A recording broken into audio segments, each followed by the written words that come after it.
In the heart of a vast savanna, where golden grasses swayed like waves beneath the setting sun, there stood an ancient village known as Polo. It was a place where tradition was not simply remembered, but lived through every gesture, every story, and every beat of the drum. For generations, the people of Polo had believed that their survival depended on harmony with the unseen world, especially with the spirits of their ancestors who watched over them from the realm beyond. Among all the sacred objects treasured by the villagers, none was more revered than the sacred drum. Legend said it had been carved from the trunk of a lightning-struck tree 300 years ago and blessed by the first ancestors of Polo. Its sound was believed to speak directly to the spirits, calling them to join the living during ceremonies. Whenever the drum was played, its deep, resonant heartbeat echoed through the village like the pulse of life itself. Every year during the season of harvest, the sacred drum took center stage in a grand ritual celebrating the ancestors' blessings. The ritual was more than a festival. It was a promise between the living and the dead, a way to maintain balance so the coming year would be filled with peace, health, and good fortune. And for the ritual to succeed, the drum had to be played in the exact ancestral rhythm, a rhythm passed down through the generations and unchanged for centuries. To play it wrongly was to risk breaking the harmony between the worlds. In this village lived a young boy named Komi, known for his quick hands, sharp ears, and restless spirit. Even at the age of 10, Komi had been fascinated by music. At 17, he had become one of the most talented young drummers in Polo. But talent alone was not enough to earn the right to play the sacred drum. One needed discipline, humility, and a deep understanding of the ancestors' ways, and these were qualities Komi had yet to fully learn. To Komi, the old ancestral rhythm felt slow and predictable. He imagined new patterns, faster beats, and exciting flourishes that thrilled him every time he practiced on his personal drum. He dreamed of the day he could stand before the entire village and astonish them with a rhythm so powerful it would shake the earth. Yet every time he suggested changing the sacred pattern, the elders would only shake their heads and remind him, "The drum does not belong to us. It belongs to those who came before." Still, Komi could not help feeling that tradition chained him. He admired the elders, but believed they were too attached to the past to see the beauty of new possibilities. As the next harvest ritual approached, his desire to prove himself grew stronger, fueled by confidence, passion, and an ambition that bordered on pride. Every evening, the village gathered around the great baobab tree to rehearse. The fire crackled, casting warm light across the drummers as they practiced in unison. Komi sat among them, following the rhythm, but his mind wandered to his own creations. Though his hands moved with the group, his heart beat to a different tune, a tune that whispered to him, telling him he was meant for more, meant to stand out, meant to rewrite the rhythm of the ancestors themselves. And so, as the moon rose high and the night wind carried the smell of burning wood and fresh grain, Komi felt a quiet spark ignite inside him.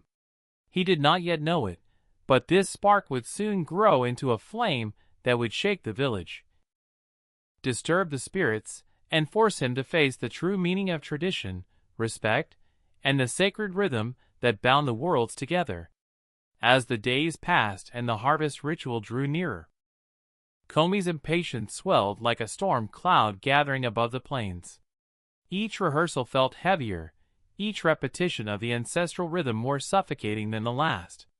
While the elders focused on precision and reverence, Komi's mind buzzed with restless creativity. He wanted to add flourishes that made the rhythm dance, twists that made it leap, and thunderous beats that would make hearts race. But every attempt to suggest a change was met with the same stern warning. One evening, after practice ended and the other drummers had dispersed, Komi lingered in the dim glow of the dying fire. The head drummer, old Todby, approached him with a calm that came from decades of guiding ceremonies. His back was slightly bent with age, yet his voice carried the weight of a mountain. "Komi," Todby said, placing a hand on the boy's shoulder. "You play well. Your hands are gifted. But remember, the sacred drum does not follow the heart of a single drummer. It follows the voice of the ancestors." Komi swallowed his frustration, nodded respectfully, but inside, resentment stirred. As Todby walked away, Komi tightened his fists. Why was everyone so afraid of change? Why must the drum be shackled to the past? That night, he carried his personal drum behind his family's hut and played the rhythms he had invented, fast, fearless, brilliant. The beats echoed into the night, filling him with a sense of power he had never felt during ritual rehearsals. "One day," he whispered to himself, "they will hear my rhythm. They will see." But the village was not a place where secrets remained hidden for long. The following morning, Komi overheard two elders murmuring by the well. "He thinks the drum is his toy," one said. "If he carries that pride into the ritual, the ancestors will not be pleased." Their words stung, but instead of humbling him, they only fueled his defiance. He walked away with his jaw clenched, vowing silently that he would prove them all wrong. As the sun dipped lower each day and the field shimmered with ripening crops, the village prepared for the grand celebration. Colorful fabrics were woven, masks painted, and the dancers rehearsed their sacred steps. Children ran through the dust with excitement, while mothers cooked and sang songs honoring the ancestors. Everywhere there was joy, anticipation, and reverence, everywhere except in Komi's heart. He felt blocked, confined, overshadowed by rules that left no room for his visions. During the final rehearsal before the ceremony, the drummers gathered once more beneath the towering baobab. The ritual rhythm began, the steady heartbeat that connected Polo to generations long gone. Komi played along, but his hands trembled, not from fear, but from the desire to break free. His ears rang with the sound of his own imagined rhythm, louder than the beat in front of him. He could barely hear the elders' drums. All he could hear was the voice inside him saying, "This is your moment. You were born to shine." When the rehearsal ended, Todby looked at Komi with concern rather than anger. "Your mind is drifting," the elder said gently. "To lead the drum, you must first learn to follow. You cannot carry the ancestors' voice if you do not listen." But Komi had already stopped listening. He bowed his head out of courtesy. Yet his thoughts were far from humility. As he walked away from the baobab tree, his footsteps were quick and eager, as if the earth itself urged him forward toward a choice he was not yet wise enough to fear. The night before the harvest ritual, Komi sat alone outside his hut, watching the moon rise silver and full. Its light glimmered on the distant sacred drum resting within the shrine, guarded by carved wooden ancestors. The air was still, almost expectant. Komi felt something stir inside him, a burning certainty that the ritual was his chance. Not just to play, not just to participate, but to leave his mark on history. He did not know that pride, once ignited, can light a path toward greatness or toward destruction. And as the village slept peacefully, unaware of the storm growing in the heart of their young drummer, Komi closed his eyes and vowed that tomorrow, the ancestors would finally hear his rhythm. The morning of the harvest ritual arrived, with a sky so clear it seemed polished by the ancestors themselves. The villagers woke before dawn, dressing in vibrant garments woven with ancestral patterns. The air thrummed with excitement. Women carried baskets of grain, hunters returned with offerings, and dancers painted their bodies with swirling symbols of protection. The scent of burning herbs drifted through the air, purifying the village for what was to come. And at the heart of it all, shrouded in cloth dyed the color of dusk, rested the sacred drum. Komi approached the ritual grounds with his chest tight and his pulse quickening. Around him, everyone moved with purpose, guided by tradition. But Komi's mind burned with a different fire. The closer he came to the drum, the more the voice inside him whispered, "This is your moment. Show them who you are." As the sun reached its peak, the ceremony began. Villagers formed a great circle around the ritual fire, their voices rising in ancient chants passed from mother to daughter, father to son. The elders stepped forward, leading prayers that called upon the ancestors to bless the harvest, protect the children, and keep the village in harmony. The dancers took their places, poised like statues carved from spirit and earth. Then, in the hush that followed, the head drummer, Togby, uncovered the sacred drum. It glowed softly under the sun, its carved symbols seeming almost alive. Togby placed his hands upon it with reverence, closed his eyes, and began the opening rhythm, the slow, steady heartbeat that connected Polo to the world beyond the veil. One by one, the other drummers joined in, weaving layers of rhythm like threads in a tapestry. Komi lifted his hands, his palms tingling. At first, he followed the rhythm exactly as he had been taught. His beats blended smoothly with the others, and the dancers moved in perfect harmony, their feet stirring dust like rising spirits. The villagers swayed, their eyes shining, carried by the pulse that echoed through generations. The air vibrated with unity, as if the ancestors themselves leaned in to listen. But then Komi saw the crowd watching. Their faces, their attention, their admiration. It was not enough to simply be part of the rhythm. He wanted to lead it. He wanted the heartbeat of the ancestors to bow to his creativity. A flicker of pride surged through him, bright, reckless, irresistible. Before he could stop himself, his hand struck the drum with a burst of speed, adding sharp, rapid beats that did not belong. The rhythm jolted out of alignment. The drummers on either side glanced at him in alarm. Togby's eyes snapped open. The dancers stumbled, their steps thrown off. The fire crackled violently, sending sparks shooting upward. As if startled. Still, Komi continued, chasing his imagined brilliance, drowning out the warnings around him. He believed, for a brief moment, that he could force the ritual to bend to his will. Then the wind shifted. A sudden gust swept through the clearing, extinguishing half the torches and bending the tall grasses flat. The sky, so clear before, dimmed as if a shadow had passed across. The sun. The drumbeat faltered, broken by Komi's dissonant strikes. The singers' voices faded into uneasy whispers. Children clutched their mothers' legs. The dancers froze mid-step, sensing that something had gone horribly wrong.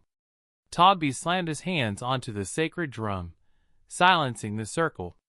A chilling stillness fell. For a heartbeat, nothing moved, not the trees, not the fire, not even the air. Then came a low rumble from the earth, a sound that felt more like a warning than a natural tremor. The elders exchanged fearful glances. The villagers bowed their heads instinctively, sensing the presence of angered spirits. Even Komi felt the shift, a coldness crawling up his spine, as if unseen eyes had turned toward him. Togby's voice cracked through the silence. "A sacred law has been broken." His words echoed like distant thunder. "The ancestral heartbeat has been disrupted." Komi's hands trembled at his sides. He looked around the circle and saw the disappointment, the fear, the confusion. The realization struck him with the weight of a falling stone. His pride, his need to shine, had pierced the ritual like a knife. And though the sky remained dim, the true storm was only beginning. In the hours that followed the disrupted ritual, a heavy silence settled over Kolo, a silence so unnatural that even the birds avoided singing in them. Trees. The villagers returned to their homes quietly, unsure of what might unfold next. People spoke in hushed tones, as though raising their voices might further provoke the unseen forces now stirring around them. And in the center of the ritual grounds, Komi stood alone long after the others had left, staring at the sacred drum as if it were a wounded creature he did not know how to heal. By the next morning, the consequences began to reveal themselves. The first signs were small, almost easy to dismiss. The goats refused to eat, chickens scattered nervously at the slightest sound, and the village dogs howled repeatedly through the night. But as midday approached, the true weight of Komi's mistake became undeniable. Farmers returning from the fields reported that the crops, green and thriving just the day before, had begun to wither at the edges. Leaves curled inward as if choking on unseen heat, and the once healthy stalks drooped as though drained of life. Some women gasped as they examined the cassava stored for the coming weeks, finding parts of it rotting inexplicably from within. Then came the nightmares. One by one, villagers confessed that they had woken in the dark hours before dawn, trembling from visions of shadowy figures wandering the village, whispering warnings that could not be understood.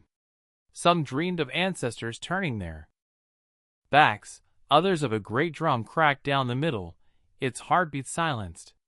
Word traveled quickly, and by sunset, the entire community was gripped with fear. Komi felt that fear most of all. Each whisper seemed to carry his name. Each glance held a shadow of blame. When he walked through the village, mothers pulled their children closer, as if he carried a sickness that might spread with a touch. Even his closest friends avoided meeting his eyes. And though no one shouted at him directly, the weight of their silence struck harder than any scolding could. The elders convened an emergency council beneath the baobab tree. Komi was summoned, though he wished desperately to hide. When he arrived, the elders formed a circle around him, their faces grave. Todby stood at the front, his voice heavy with sorrow rather than anger. "The ancestors have withdrawn their blessing," he said. "Balance has been broken." Komi lowered his gaze, his chest tightening. He knew the truth before anyone spoke it aloud, but hearing it was like being struck by a spear. An elder woman stepped forward, her eyes sharp with wisdom. "Long ago," she said, "our forefathers spoke of this. They warned that if the sacred heartbeat were disrupted, the world of the living would fall out of harmony. Crops would wither. Spirits would wander restlessly. The connection between our world and theirs would fracture." A murmur rippled through the gathered villagers. Some called for punishment. Others demanded purification rites. A few whispered that perhaps Komi had been influenced by dark spirits. The accusations, though quiet, pierced him deeply. Komi felt as though he no longer belonged among them. Finally Todby raised his hand, silencing the crowd. "This harm was not caused by evil," he declared. "It was caused by pride. Pride is a fire that blinds the young and deafens them to the wisdom of those who came before. Komi, you sought to shine, but in doing so, you brought shadow." The words cut, but Komi did not resist. He could not. His heart was too heavy with regret. "What must I do?"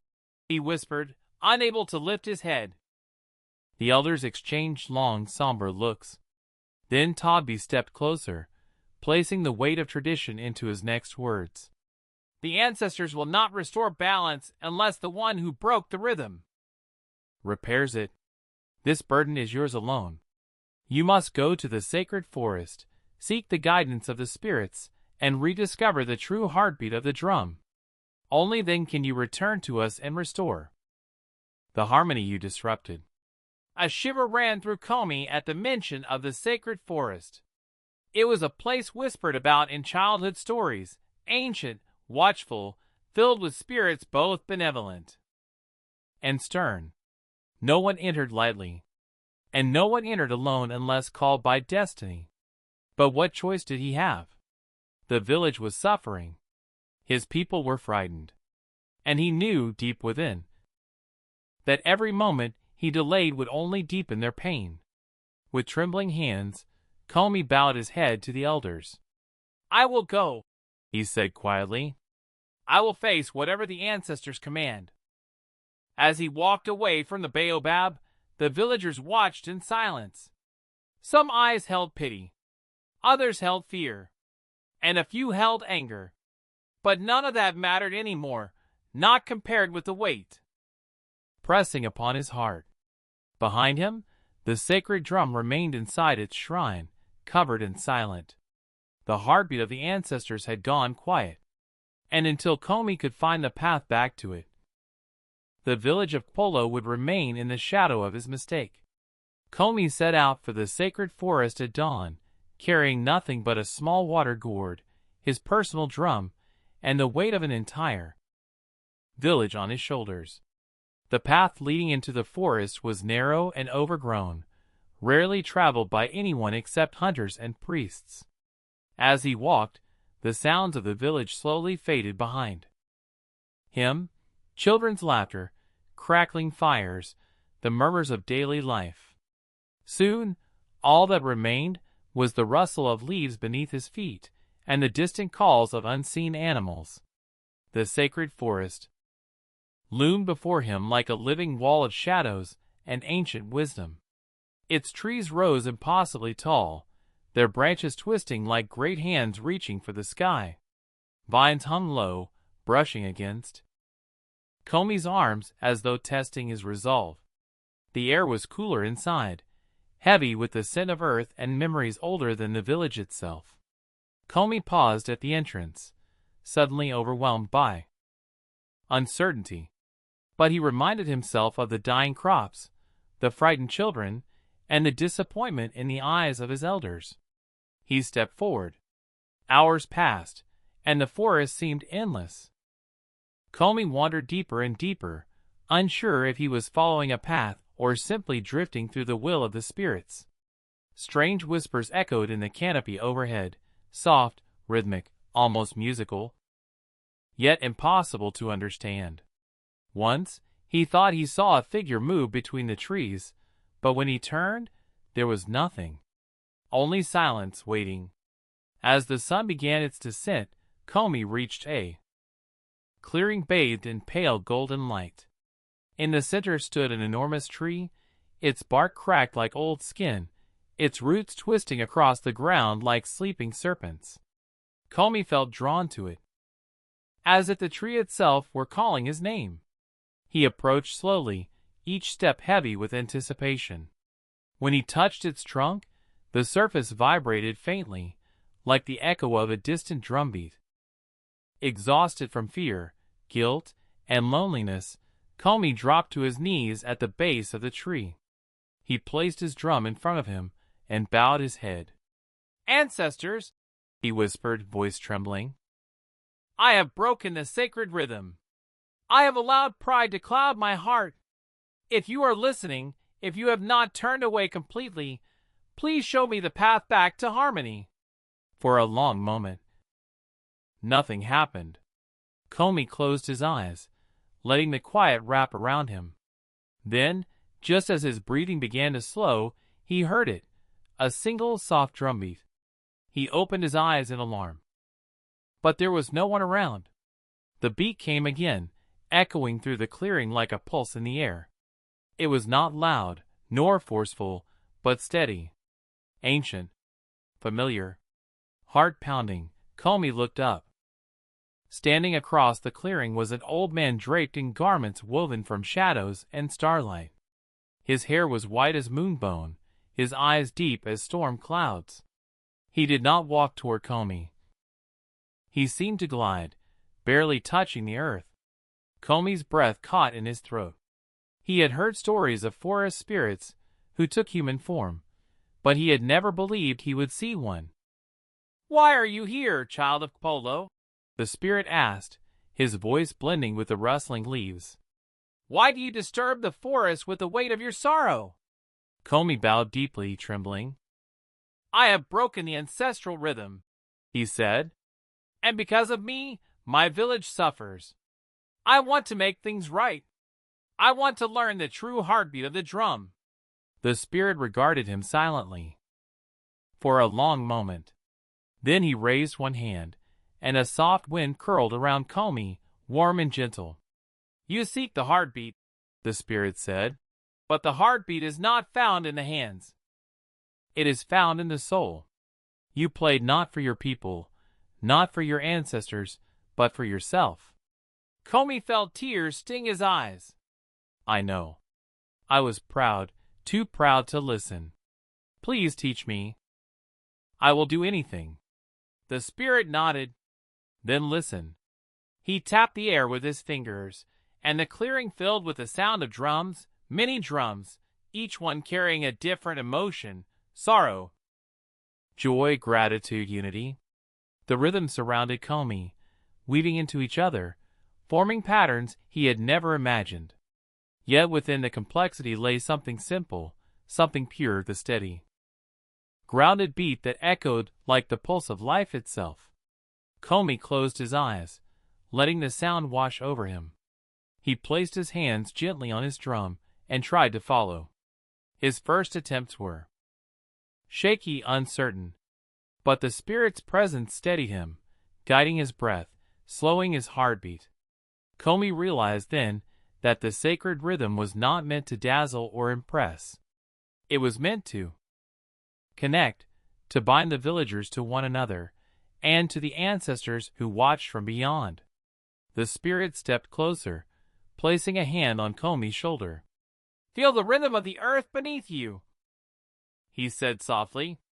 Feel the breath of the wind, the whisper of leaves, the pulse within your chest. The ancestors do not want brilliance. They want harmony. Komi played again, slower this time, listening not just with his ears, but with his spirit. And for the first time, the rhythm came naturally, deep, steady, and full of something he had never given before, humility. The spirit smiled. You have heard it, he said. Now return to your people. Restore what was lost.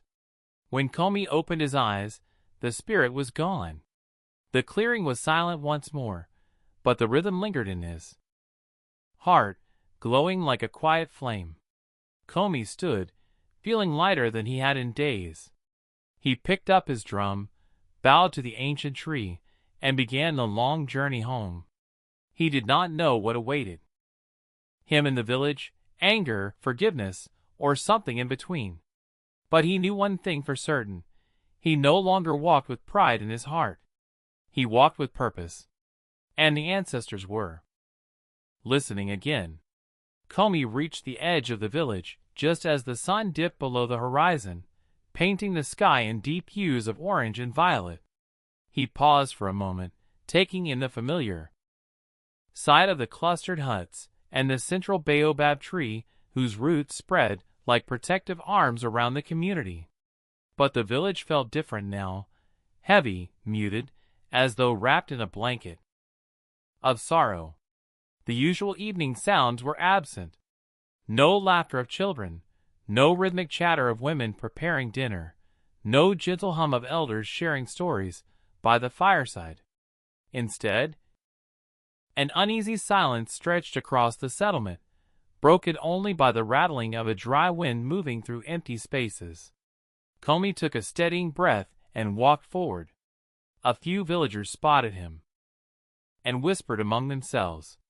Their eyes held weariness and worry, but also a glimmer of hope, as though his return might be the sign they had been waiting for. Before long, the village chief appeared, leaning heavily on his carved wooden staff. His gaze was stern, his expression guarded, but Komi could see the fatigue behind his eyes, days of sleepless nights and endless concern for his people. You have returned, the chief said, his voice low but clear. Did you find what you sought in the sacred forest?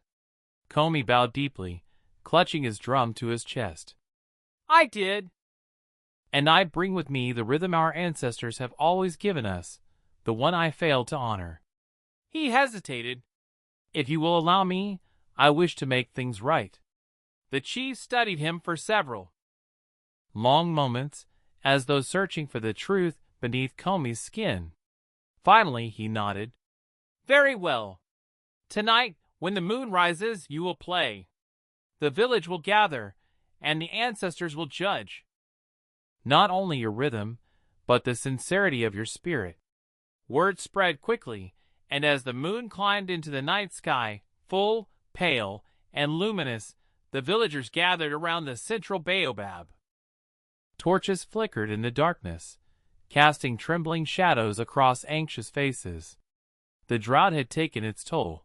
Some looked thinner, others moved with exhaustion. But there was a quiet anticipation in the air, a fragile belief that this night might begin their healing. Komi stepped into the center of the circle. His heart thudded in his chest, but this time it was not fear that gripped him. It was responsibility, the awareness that every beat of his drum must carry truth, humility, and unity. He sat down, placed the drum between his knees, and closed his eyes. He slowed his breathing, letting the teachings of the forest spirit wash over him once more. When he struck the first beat, it was gentle, like the soft thump of a child's heartbeat. The second beat followed, steady and calm. Soon, the rhythm grew into a slow, grounding pulse that spread outward like a ripple across water. The villagers watched in silence, drawn into the warmth of the sound. There were no flourishes, no clever tricks, no attempt to impress, only a pure, honest rhythm that resonated deep within the earth itself. The wind shifted. The torches flickered. Somewhere above, a night bird cried out. Then, as Komi continued to play, the air grew warmer, vibrating faintly with an energy that made the villagers glance around in awe. It was as though unseen. Hands moved through the gathering, gentle, ancient, familiar. The ancestors had returned.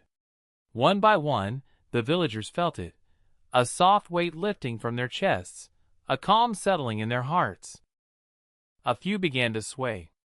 Others closed their eyes, letting tears fall freely down their cheeks. Even the chief, stoic and proud, lowered his head as the rhythm touched something deep within him, something he had feared was lost forever. Then it happened. A distant rumble echoed across the horizon. The villagers froze. Komi's hands hovered above his drum. Another rumble followed, louder this time, rolling like distant thunder. The chief looked up at the sky, disbelief widening his eyes. Clouds, thick, dark, full, were gathering overhead. The villagers gasped. Some whispered prayers. Others simply stared, speechless, as the first cool drop of rain fell onto the dusty ground. Then another, and another. Within moments, the sky opened, releasing a cascade of life-giving water that soaked the earth and the villagers alike. Children laughed and danced, elders lifted their hands in gratitude, and mothers cried into the rain-soaked night. The drought was ending. Komi remained, seated, drenched, shoulders trembling with emotion. His drum thudded softly beneath the falling rain, each beat a thank you whispered into the night. When he finally looked up, the chief approached him, resting a gentle hand on his shoulder. You have restored the connection, the chief said. Not with skill, but with humility. The ancestors have forgiven us, and you have grown into the drummer our village truly needs. Komi bowed his head, overwhelmed. I only followed the rhythm they gave me. No, the chief said with a soft smile. You listened. And that is the hardest lesson of all. The rain continued long into the night, washing away the dryness of the past weeks, soaking deep into the soil, promising new life. And as the villagers rejoiced around him, Komi realized that the spirit's teachings would stay with him forever, not just in ceremony, but in every moment he chose to walk with humility, gratitude, and purpose. The sacred rhythm had been restored, and with it, the heart of the village beat strong once more.